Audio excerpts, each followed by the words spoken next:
आज का विषय है लोक प्रशासन और निजी प्रशासन में समानताएं और असमानताएं। आज हम पढ़ेंगे लोक प्रशासन और निजी प्रशासन में क्या समानता है। लोक प्रशासन शब्द में जो प्रशासन शब्द जुड़ा हुआ है या लोक जुड़ा हुआ है, जिसका भावार्थ ऐसा लगता है कि यह सरकार की बात करता है, लेकिन ऐसा नहीं है। वास्तव में ऐसा नहीं है। ये सही है कि लोक प्रशासन और निजी प्रशासन दोनों में प्रशासन शब्द समान रूप से प्रयुक्त होता है। दोनों ही किन्हीं उद्देश्यों की प्राप्ति हेतु संगठित प्रयास करते हैं, लेकिन इनमें बहुत सारी समानताएं होते हुए भी असमानताएं हैं। पहले हम करेंगे कि इसमें क्या समानता है। लोक प्रशासन की प्रबंधकीय प्रकृति और निजी प्रशासन का संचालन प्राय एक जैसा है, क्योंकि दोनों ही प्रशासन वर्ग की किस्में हैं।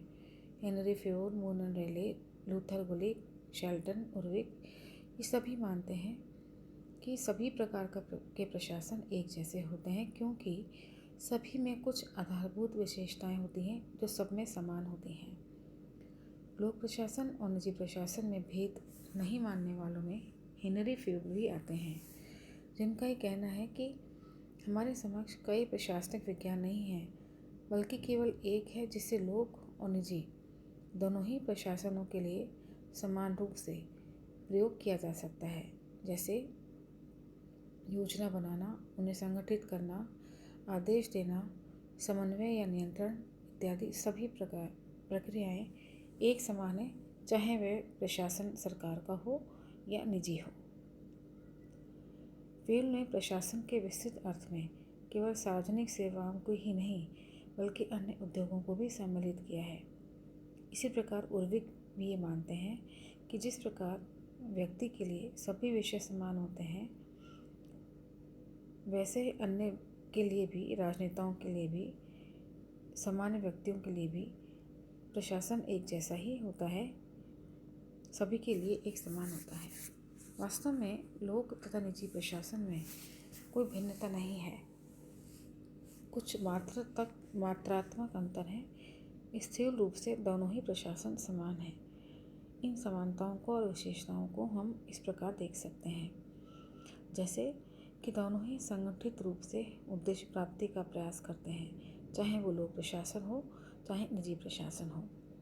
निजी प्रशासन के हिसाब किताब रखने की प्रणाली बिल्कुल वैसी ही है जैसी लोक प्रशासन में है, जैसे फाइलों का रखरखाव रखना, निस्तारण करना, आदेश देना, कार्य की प्रक्रियाएं, उनको कार्य करने के तरीके, उपकरण सभी मिलते जुलते हैं।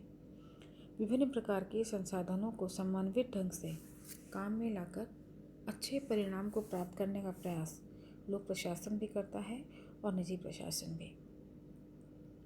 दोनों ही स्थानों पर प्रबंधकों, अधिकारियों और कर्मचारियों के उत्तरदायित्व एक समान है, क्योंकि सभी जगह कर्तव्य निर्वहन पर ही बल दिया जाता है। निजी प्रशासन के प्रबंधकों को लोक प्रशासन में और लोक प्रशासन के प्रशासकों को निजी प्रशासन में भी पर्याप्त महत्व दिया जाता रहा है। सार्वजनिक उपक्रमों के माध्यम से सरकार का कार्य भी निजी व्यापारी जैसा ही हो गया है। उदाहरण के लिए भारत का उपक्रम सेल स्टील अथॉरिटी ऑफ इंडिया, निजी क्षेत्र का टिस्को यानी टाटा आयरन एंड स्टील कंपनी की संपूर्ण कार्यप्रणाली लगभग एक जैसी ही है। अतः लोक प्रशासन और निजी प्रशासन में कोई खास अंतर नहीं है। दोनों ही प्रशासनों में योग्यता पर बल दिया जाता है, योग्यता पर आधारित भर्ती है। दोनों ही प्रशासन में नई तकनीक से प्रशिक्षण और अभिप्रेरणा की पद्धतियाँ अपनाई गई हैं, जो कि दोनों प्रशासनों में समान रूप से लागू होती हैं। जनसंपर्क, अनुसंधान, परिवर्तन की आवश्यकता दोनों ही प्रशासनों में एक जैसी है। वैसे भी अभी माना जाता है कि निजीकरण, वैश्वीकरण, तकनीकी विकास के परिणाम स्वरूप लोक प्रशासन और निजी प्रशासन में कई समानताएं बढ़ गई हैं।